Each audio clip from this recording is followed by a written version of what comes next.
What's going on, Mike? How are you?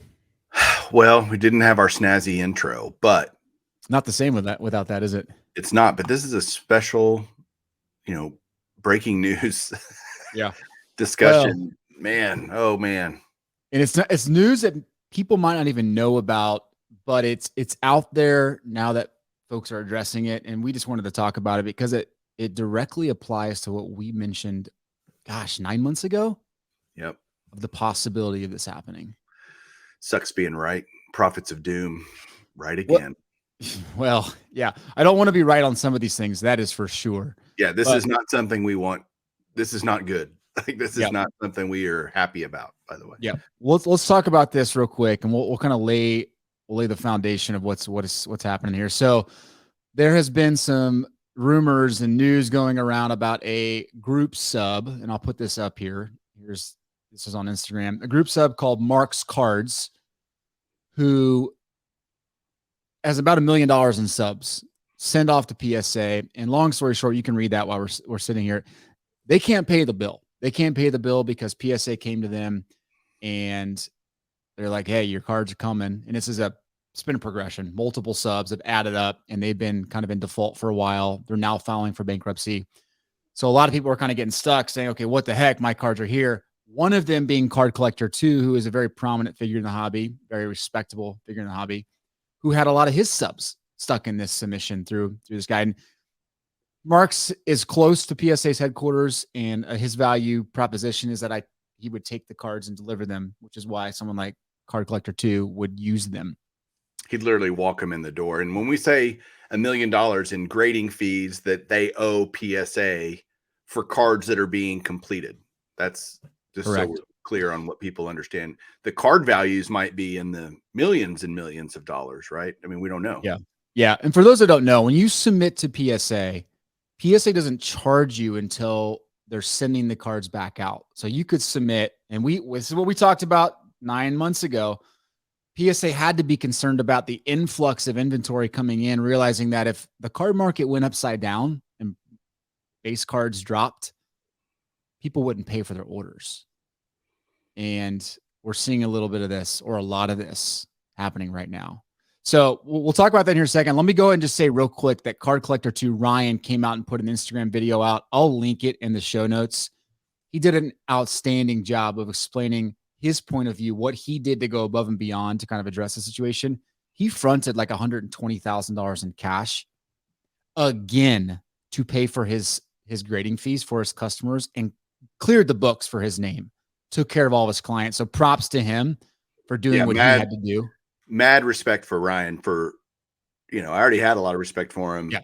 There's a lot of people that for whatever reason don't like him. I like him. Yeah. And man, he stepped up big time. He stepped up. And he did not have to do that. And yet he felt like he did have to do it. And I get why he explains it very well in his video.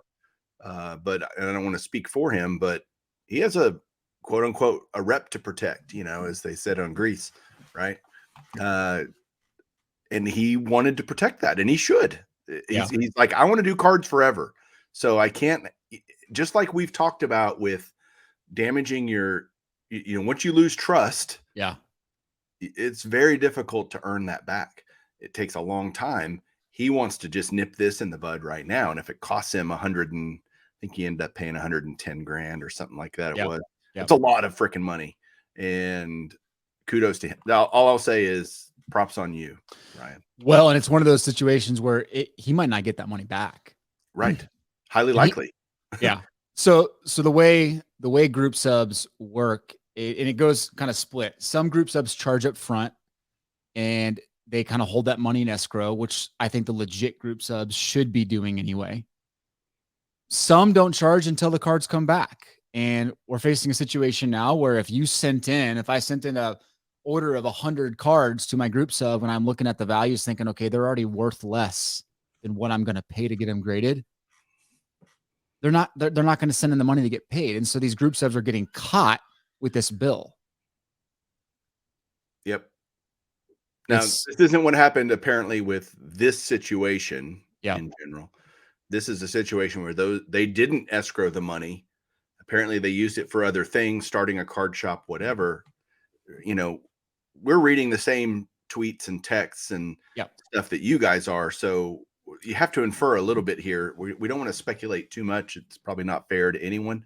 But the reality is they didn't keep the money set aside to pay for the subs, and therefore money comes due. Oh, sorry. And they're going to declare bankruptcy to shelter themselves from the ramifications of that decision. But which is terrible, by the way. Terrible for the people that submitted cards. I don't know where you want to go with this. I'm sorry, I'm getting off track a little bit, maybe. I know it's just it's a crappy thing all the way around. Like Yeah. there's no way to paint this pretty.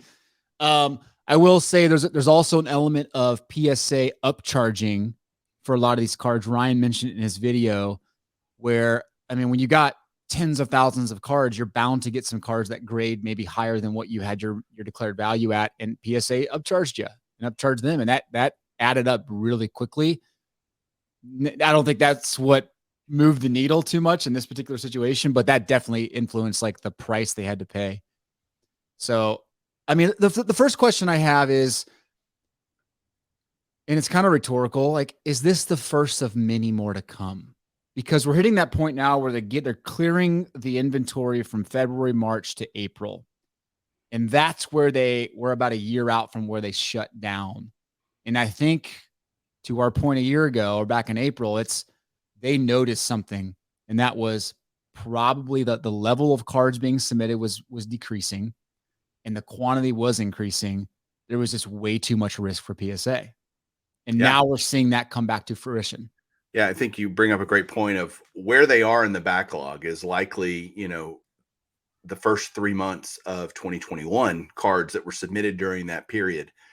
Cards before that, people were still doing normal stuff, really. It wasn't the nutso send in 500 Luis Robert base rookies and Kyle Lewis and Gavin Lux, right? That are now worth nothing. That all started probably December-ish, right? Yeah. January, February, March. PSA goes, oh crap, we need to put a lid on this, and they did, rightfully so. And so, because you mentioned we talk about group subs, that's one way to submit cards. You could have a regular Joe that sends in 500 Gavin Lux rookies to get graded. Yeah. Or even a good player like Bo Bichette or Kevin Biggio. I'm just thinking of guys that are kind of on that fringe. Yep. If you send in 500 Vlad Guerrero Jr. rookies, you probably break even a little better. But they're going to go, even the guy that doesn't do a group sub might go, the order comes in from PSA, your stuff's ready, you owe us this much money. And they go, dude, the cards aren't even worth that.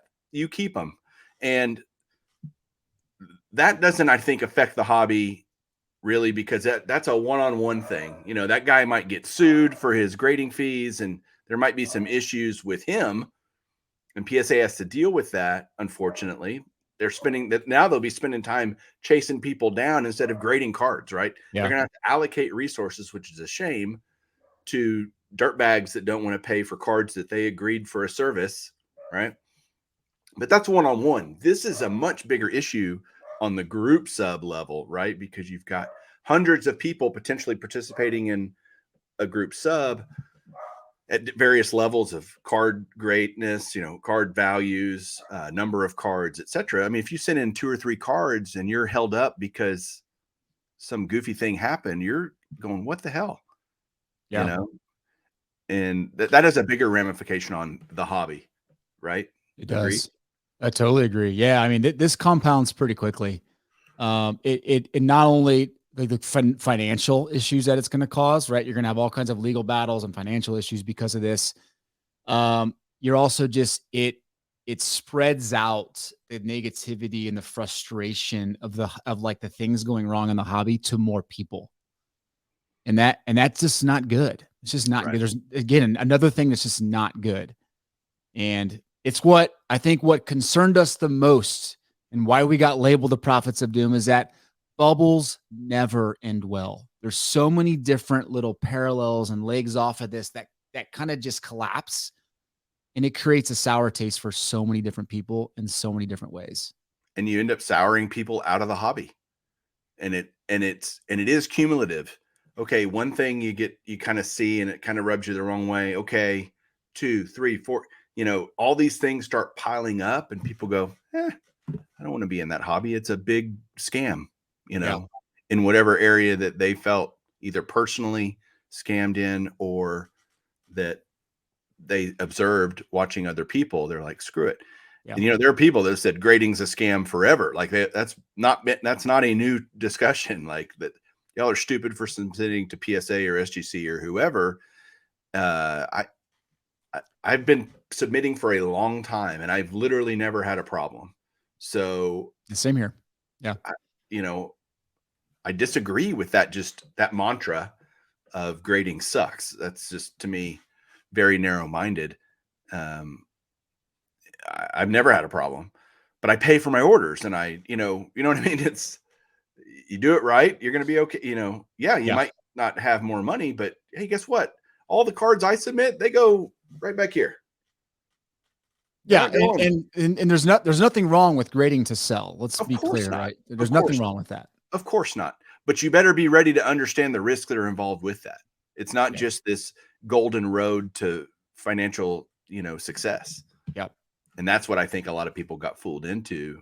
Oh, well, I'll just send in 50 of these. And if they're worth 200 now, they might be worth 250 then, and they're worth $18 now, and man, 50 of those times 200, I'm going to have $10,000. I mean, you can see people doing the guerrilla math that they think is going to be down the road, pot of gold at the end of the rainbow. And it's just not, like you said, not the way bubbles burst. Yeah. Something we never talked about, but now that this is coming to fruition, one of the most simplest and straightforward ways that PSA could have controlled and throttled the inventory is charging up front. Could this change their business model? It has to. It absolutely has to. Like, that has to be a response by them, because I mean, from my perspective, like, that's one of the another reason I like SGC a lot is, like, I like to pay for my order the second I submit. I'm out of the cash for a couple months, but for me, I'd like to just know and have that financial peace of knowing, like, I've spent it, and when it comes back, I'm rewarded. PSA just got suckered. They got sucker punched by kind of the wrong business model. They should have never been floating loans to people. Yep. They're paying for people's time and resources. They should have been charging up front, period. Yep. And, if they, whenever they don't grade a card for whatever, several reasons where they would refund you the money of the grading fee, it's okay. That happens 5% of the time, probably less than that, actually. Yeah. Probably 1% of the time. So that's not a huge concern on PSA's part that they'll have to give some money back. Yeah. I'd much rather take that risk than the risk of not getting any of the money on a particular order. For sure. Well, I know we only have a couple minutes. I mean, what's the response then in the hobby, and kind of how do we react to this? What's the proper way to process this? I hope it's that grading doesn't have to be bad. That you don't have to just think all grading is bad, and all group submitters are not bad. I do all my submissions through group submitters, and they are upstanding, honest. They do it right. They escrow the money. They keep it aside. They don't use it for anything else other than for whenever those grades actually happen, that they can pay for it. And that, don't just throw the baby out with the bathwater on this deal. I think that would be a mistake for the hobby to do that. Yeah. What's your take? Well, I wouldn't recommend putting PSA slabs in bathwater anyway. I don't think that ends well. They're supposed to be hermetically sealed, right? No, but I think that's a great point. I think it's don't overreact in the sense that all of a sudden now we're going to go to the other extreme and like run from it. I think this was the unfortunate reality of the spot we put ourselves in the hobby. Good or bad, we have to live with like the fact that we got too bloated. And a part of kind of cleaning out and resetting is, and we've had multiple comments mentioned to us before in these videos, we go in cycles in the hobby. This is very similar to a cycle we went to in the early 90s. You had a counterfeit scam like run up, maybe not so much on the grading side, but you had a lot of people just inflating values, and all of a sudden the bubble burst, and you had all kinds of like You have the inflationary issues that we see in all kinds of other industries. Like we saw it play out in sports cards too, and especially when you're over leveraged, like we're seeing right now. It just needs to reset, and the good guys will be around. Stick with the good guys and pay your bills. Like if you're one of the guys like me, look, I had a couple orders come in. I knew like every card that came in was worth less than what I submitted it at. Like I knew it, but my job is like financial, like responsible human being is to pay my bill. Like I committed to it. Like pay your bill. Don't throw it back on PSA to screw them. It's like just pay your bill and live with it. Like I'm sorry, it's just you made a bad decision. And yeah, PSA screwed us with their timelines, but it is what it is. Like roll with the punches, and I think it'll all come back to serve you in the right way. For sure. Bummer news, man. Some bummer news today. It is. Let's hope. Feels like every day something that's coming. It's been a bad week of news. Yeah, bad few weeks. It feels like, other than Topps getting bought by Fanatics, and that still may turn out to be bad news. We don't know yet. Speaking of that, it's like why is no one talking about that? Why hasn't Topps come out and said anything? It's like, did we miss something here? Yeah, why? It feels like they're literally not even talking about it. Yeah, it is weird. It is. You think they'd be excited, and here's what we're going to be able to do, and right? We're so excited. Nope. I don't know. Nothing. We'll see. We'll see. All right, guys, keep your heads up. Let's keep rocking and rolling, enjoying this hobby. Later. Yes.